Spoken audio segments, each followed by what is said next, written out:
This is me, 8 years old, not wearing glasses yet, as I do now. And when I was 8 years old, I received an orange bike from my parents as a birthday present.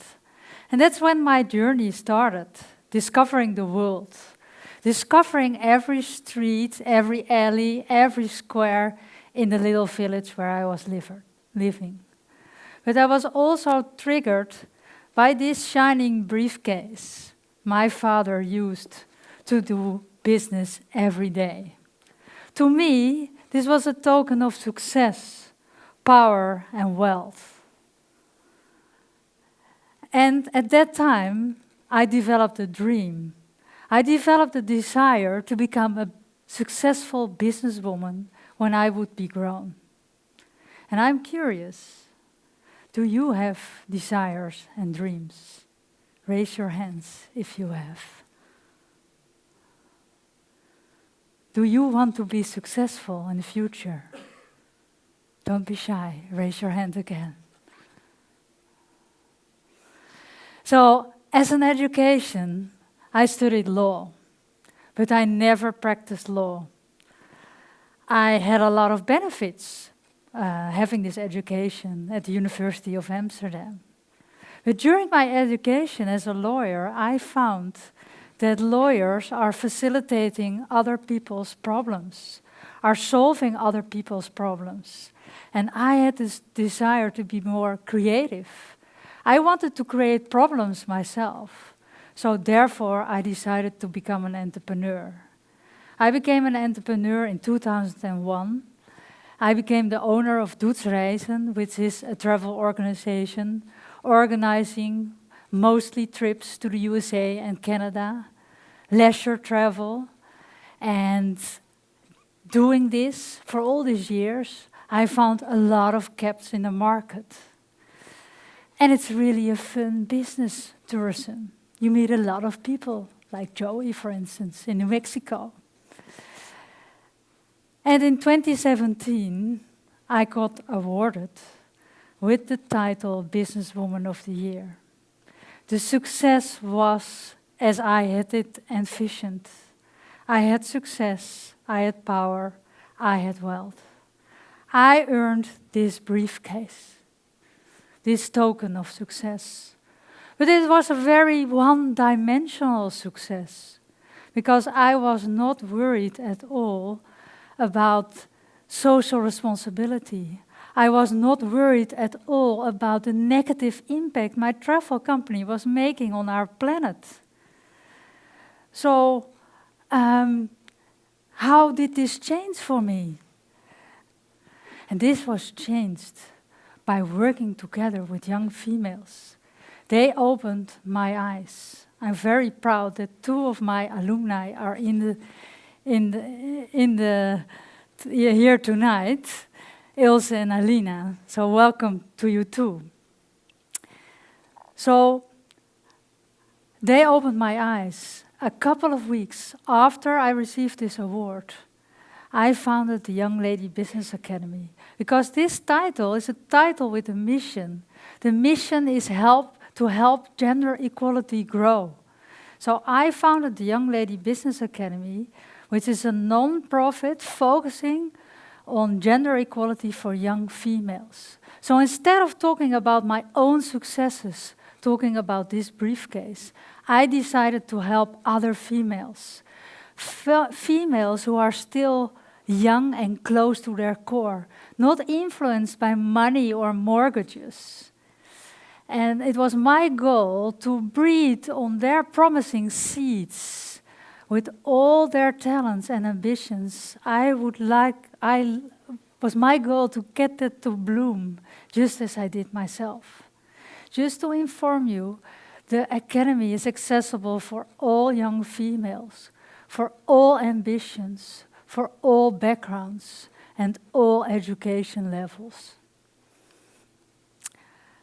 So after a couple of weeks, after founding the Young Lady Business Academy in April, I received my first group of young females, like Alina, who is sitting here together with Elske.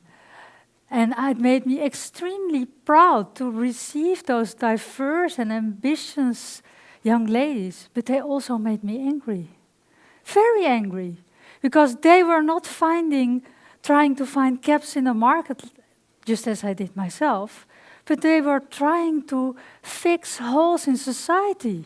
They were trying to fix urgent matters like inequality, like migration, like aging population, like climate.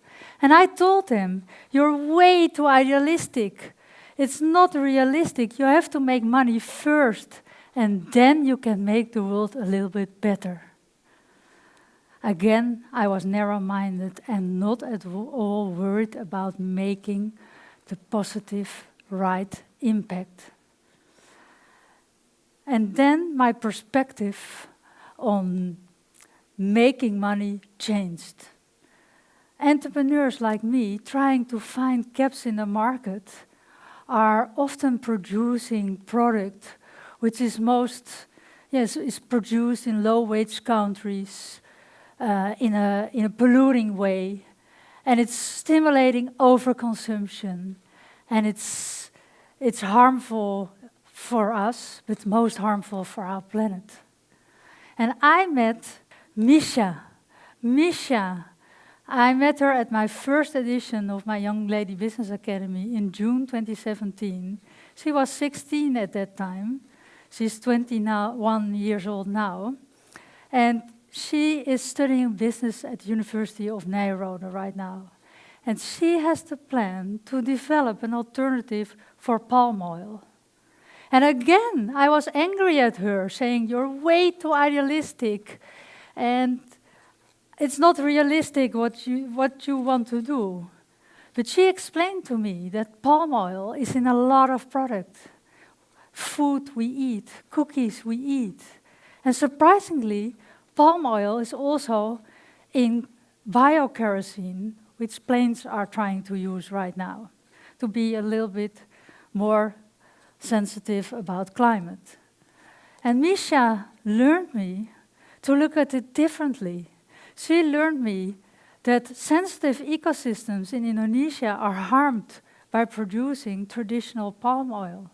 She opened my eyes that working on urgent matters is not a problem, but it's the solution. It's the new economy in which you can make money as well. And that, to me, is the new economy.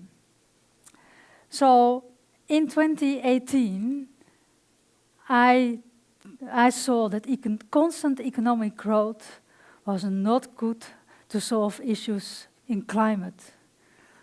I saw that it could be done differently.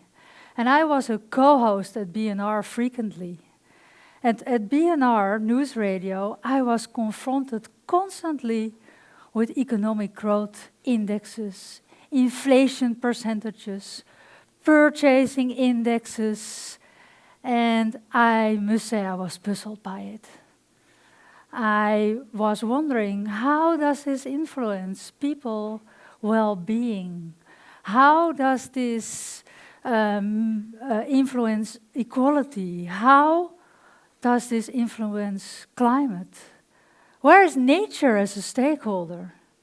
And I knew one thing, that this was very one-dimensional and very abstract. Because in nature, constant growth is impossible. Every cycle of life needs a period of decay, rest and balance before growing again. So I think it's immensely important to take into consideration in the new economy, equality, well-being, and nature as important stakeholders. Look at things differently. So I decided to write my second book, Bloom, A New Scenario for Growth, where Iris and 15 other contagious examples, young females from the Young Lady Business Academy, are examples showing how they work on urgent matters like climate, how they are trying to fix holes in society. For instance, Iris started her company 5 years ago, which is called We Flourish. She tries to bring more happiness and more production in the work environment by introducing more green into that environment. So, writing my book in December 2019, my first chapter, Bloom, A New Scenario for Growth, I realized that what I was doing with my company was extremely condemnable for our planet. It was wrong.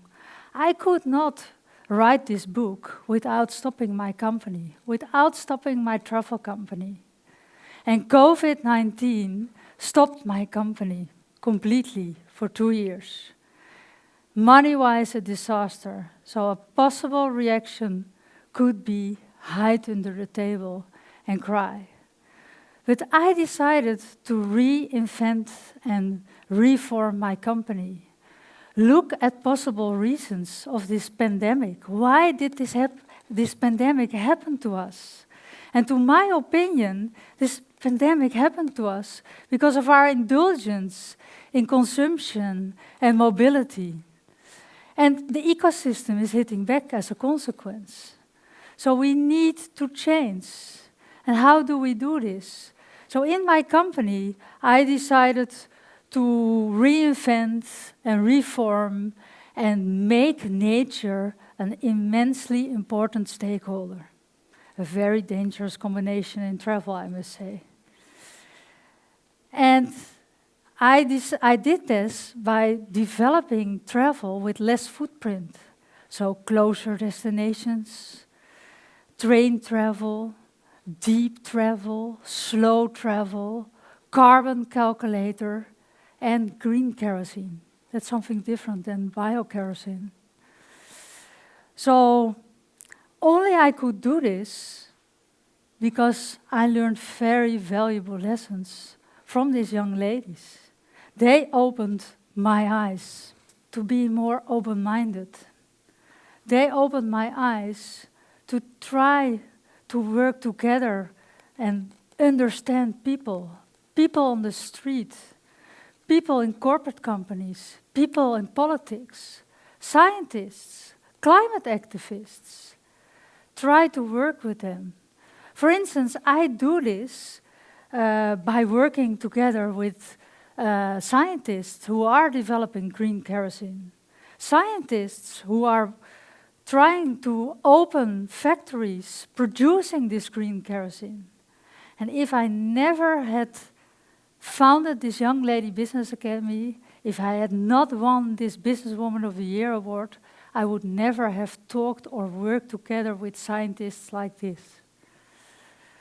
So this briefcase, where my journey began, with my orange bike and this briefcase, my journey is changed. My journey changed in working and collaborating with diverse and young people. My perspective of success changed. That success is making a positive impact. And that trying to fix holes in society. And that the only way to do this is by being open-minded, not narrow-minded, and work with young and diverse people. This token of success, it's old school to me. It's history. I don't need it anymore. I throw it away.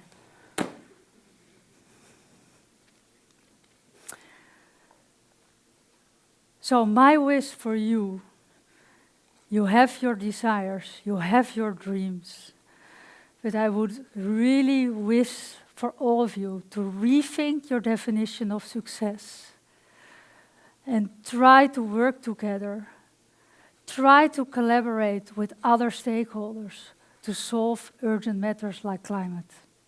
Thank you.